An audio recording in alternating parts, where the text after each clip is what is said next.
with me, as always, Mr. Sunil Gavaskar. We're going to be talking about India's campaign here in the Champions Trophy. They are scheduled to play the last game, and that is going to be versus New Zealand. Today is match day -1. We'll get to hear from both camps as we progress in our show. Also, a little bit of controversy brewing around the scheduling of the tournament and how two teams really have to travel to be ready to face India. We'll discuss all of that. But before that, Saivai, it's the eve of the game versus New Zealand. Inconsequential game because both teams have qualified for the semi-final. But what do you think is at stake here for both India and New Zealand? I actually don't think it's an inconsequential game. In terms of, points, maybe. But how do you say it's inconsequential? Because whoever gets to win the game becomes number one. And they get to play the number two of the other group. So I don't think it's inconsequential. Also, as far as the rhythm is concerned, you want to keep the winning rhythm going, the winning momentum going, the winning feeling going.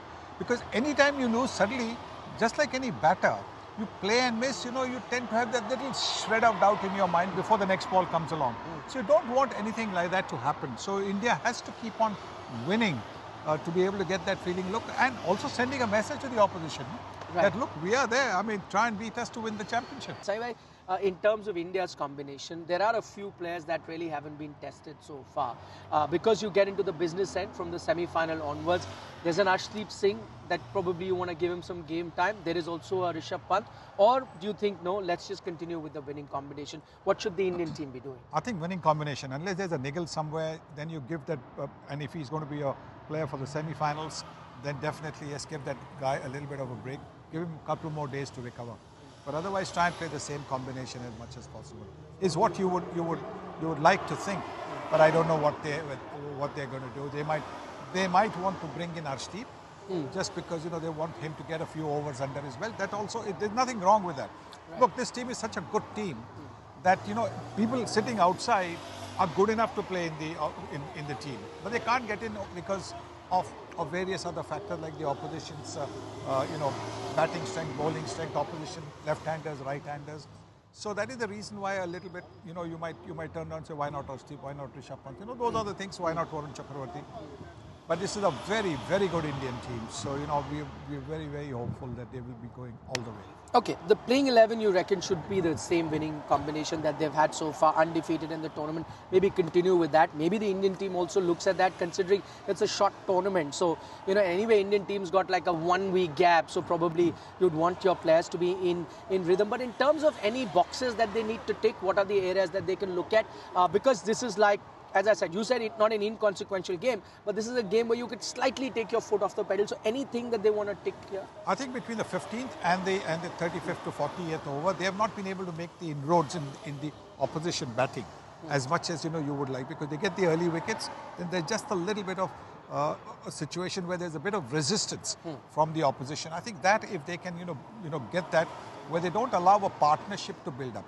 Sometimes when a partnership builds up and then the opposition still has maybe 5 wickets in hand, when it comes to the last 10 overs, they can go hammer and tongs and score at maybe 10, 12 runs in the last 10 overs and get to 120 more than what they are at the end of the 39th over. Just looking at New Zealand as an opposition, Dubai, a lot of teams, especially from the Senna countries, have found it very tough to play in these spin-friendly conditions. But if you reckon there could be one team that could give India a run for its money in these conditions, it would be New Zealand, considering the batters play very well against spin and they have a good spin lineup as well. Yes, I would think that this is a team that can give India a real run for the simple reason that their batting has got that little X factor. You have somebody like a Glenn Phillips coming down the order. They've got solidity at the top. What you would say classic cricket shots, like what Kohli does. Classic cricket where those guys can get the scoreboard ticking quite nicely. When it comes to playing all the different shots which are so much a part of white ball cricket today, Glenn Phillips is the guy. So they have got that. They've got Bracewell who can do that. So those, and of course, both these guys, they're mainly batters, but they can come in and bowl 10 overs of spin as well. Okay, what's happening in the other group?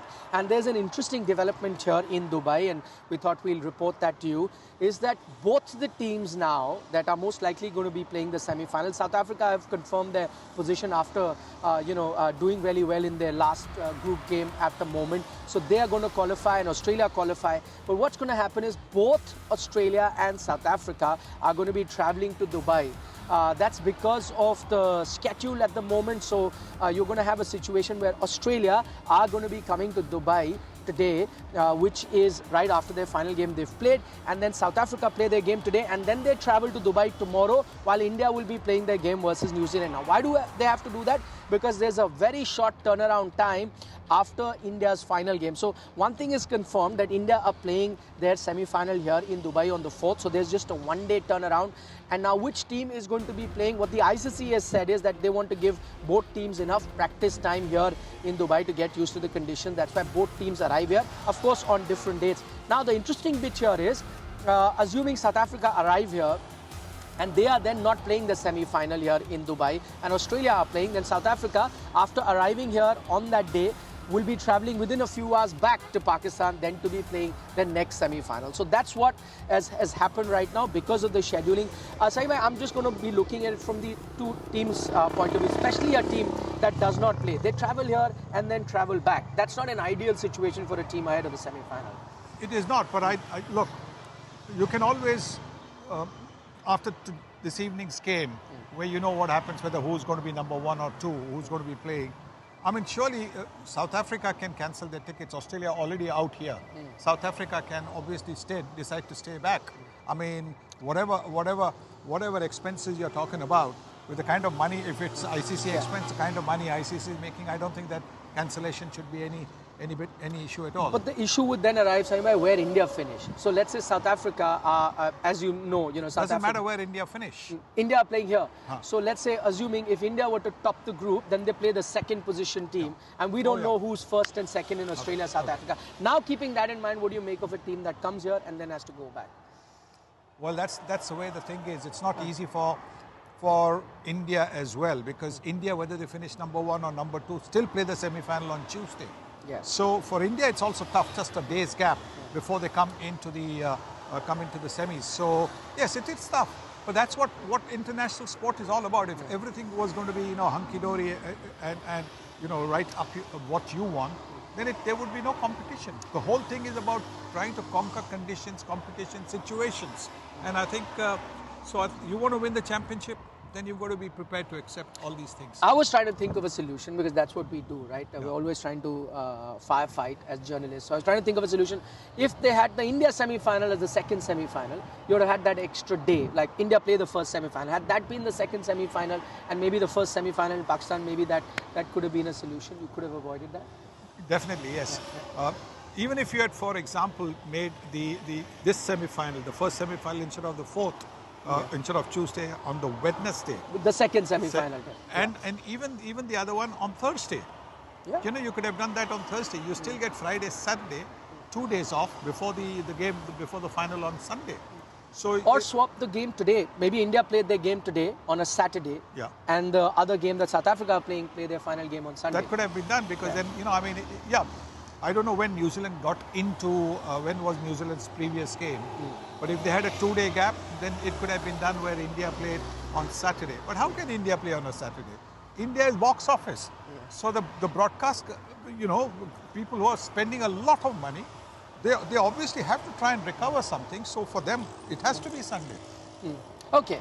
We know the commercials and how it is then decided that India play on the big day, which is Sunday, of course, and you have to take a look at that. But what that has resulted in two teams traveling here. One of them is going to be going back and then playing their semi-final in Pakistan. Okay, Simon, now from India's point of view, which is the one team that they would rather play in the semi-final than the other? I know they're looking very good, but now you have a choice. If you had to pick one team that India would be more comfortable against in the semi-final, which one would that be?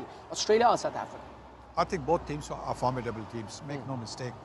So there's no such a team that India would say, look, because now they know. Now you come to the knockouts. At the league stage, you always feel there's another match to come. So, there's just that, feeling that there is something in reserve. But here it's now make or break. So I don't think they would prefer to have any team. Maybe Australia, because they played Australia, they know Australia a little bit better than South Africa. South Africa, the last time they played was in the T20 World Cup final. So maybe they might prefer Australia because Australia are without their main bowlers. There's no Stark, no Cummins, no Hazelwood, so they're without their main bowlers. So maybe they would want to play them.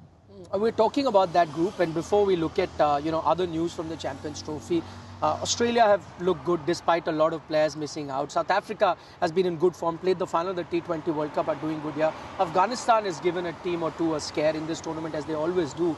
What do you make of England's performance in the tournament? Yeah, I know today also they were all out for 178, but that's got nothing to do with them. It's only because India is in Dubai. That is the reason they got all out for 178. So, that is that. So, that is what is happening. Because India is there, England has not done, India is in Dubai, is the only reason I think, or at least they feel, that England have not done so well. So, apart from that, I don't know any reason why they haven't done it. Say, like, scenes from yesterday, from Lahore, that game, it's a crucial game. Sponges being used, wipers being used for a tournament of this stature.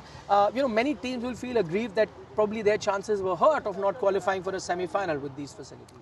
I think super stoppers and more importantly, the entire ground should be covered because that is so important. Because yes, it takes a little longer maybe to get the covers off, but at least you have a very good chance of the game starting as soon as the covers are taken off, because the ground will be relatively drier, and this is something that should have been done in 2019 in England as well. There were a couple of South Africa games where it rained and then the game wasn't resumed, so South Africa shared points, if I recall correctly. So even England, see, Lahore, I'm not sure whether this is the rainy season. I'm not sure. It's not actually, but it's unseasonal rain. Yes, yeah. But in England, it can rain anytime. And therefore, England grounds must have it all covered. So England should be the last, country to be pointing a finger at what happened in Lahore. Because in England also, in 2019, the matches have got washed out. 1999 matches got abandoned because of the fact that the ground was wet. The pitch was covered, the square was covered, maybe the run-ups were covered, but you want to cover the entire ground so that the game can resume very quickly. Yes, for a tournament of this nature, certainly yes, that was essential. How does that impact Pakistan's chances of holding more big tournaments in the future? Because this was going to be a real litmus test for them. Got a big tournament after a long gap. What do you think are going to be their prospects going forward? Well, what happens is, in a situation like this, a country can learn. So the country now knows that, look, yes, it is not the rainy season, but we must be prepared, and we must be prepared with covers for every occasion. So I don't think it should impact Pakistan's chances as such, because if that happens, well, what about England? You should have, but nobody talks about England. Yeah. It's always a finger which is pointed at the subcontinent. Any shortcoming that is seen, it's always in the subcontinent, as if nothing happens in the old powers. The old powers also. This is what I'm saying. So if it is allowed to have, you are allowed to have a tournament in England, because despite the fact that the total ground was not covered in 2019 and a couple of matches which should have resumed didn't resume. Yeah. I don't see any reason for pointing a finger at Pakistan. Since we're looking at the group, and also it's concluding the group stage right now, and we spoke about various other teams like Australia, England, so on and so forth, and we were on the subject of Pakistan. We were in Pakistan and we spoke to a lot of former players in terms of what's really gone wrong with cricket and Pakistani cricket, and there were many suggestions what needs to be fixed. From the outside, what do you make of the status that Pakistan cricket finds itself in? You think the grounds and all can be fixed, but what about the cricket? Well, I to be honest, I don't really, have much idea what happens in Pakistan. But what I've seen every time Pakistan doesn't do well is the barrage of criticism that comes from those who should be supporting. I can understand the common fan who gets disappointed, but those who have played the game before, and those who know that winning is not always possible, there will be losses. You will lose it even to some ordinary teams. Not every time a batter goes, he scores 100. Not every time a bowler gets 5. So if that's support, I think that support is essential for the current Pakistan team. Sometimes when snippets are sent with some of the former Pakistani cricketers having a go at the current team, You look at them and you just ask, hello, did you win every match that you played in for Pakistan? You did. So even this team is struggling a little bit. So lift them up instead of criticizing. By all means, if there is some pretty uh, ordinary cricket, and if it's your job to talk about it, talk about it. But after that, come back and support the team. Say, supposing somebody should have done something and he didn't do it on the field because of the temperament was. They just do certainly speak, and maybe therefore there's a learning for the person concerned. But I think that the former players must lift the Pakistani team up. Must always be a little more positive about and get their spirits up.